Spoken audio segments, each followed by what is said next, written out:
So a very good evening to everyone. आइए चर्चा करते हैं गुरु का महत्व। अक्सर हमारा जो विश्वास होता है, फेथ, वो गुरु पे बहुत कम होता है, ठीक है। और हम सोचते हैं कि हमें कुछ प्राप्त नहीं हुआ। इसमें मैं आपको कई सारी चीज़ों की एनालिसिस करके बताता हूँ कि कैसे क्या होता है कि जब आप गुरु को बनाते हैं तो क्या होता है और फेथ का क्या महत्व है।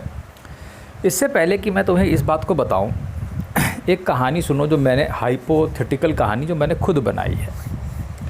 एक आदमी था और उसके दिमाग में ऐसा ख्याल आया कि उसके पास एक गधा था, ठीक है। उसने उस गधे को गुरु बना लिया। गधा, असली गधा, 4 टांग वाला, ठीक है।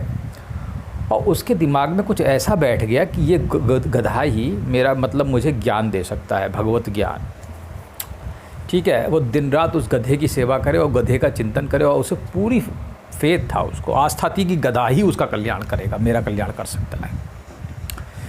वो लगे रहा और उसको वास्तव में ज्ञान हो गया।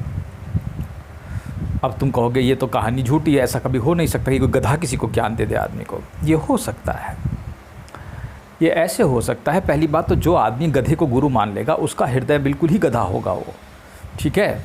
वो कितना बड़ा हृदय से गधा होगा इसकी तुम कल्पना करो।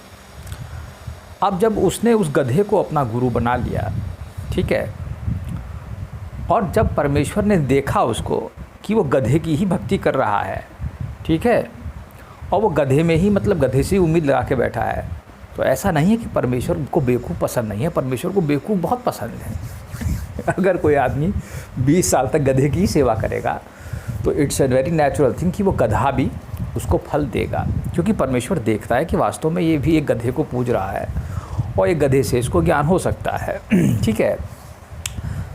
तो उसको ज्ञान क्यों हुआ, सवाल ये पैदा होता है। देखिए, उसको गधे में श्रद्धा थी, ठीक है।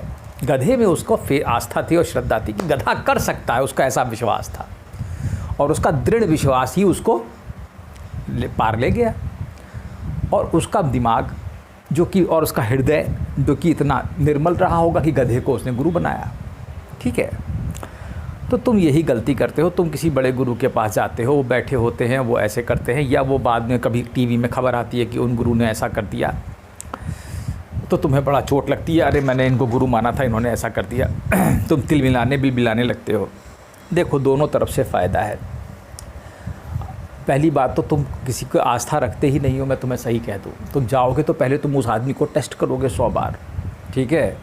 तो मैं तुमसे कहता हूँ, अगर तुम्हारा मन किसी को मान लो गुरु मानना चाहता है तो उसका टेस्ट मत करो, ठीक है। Don't test him.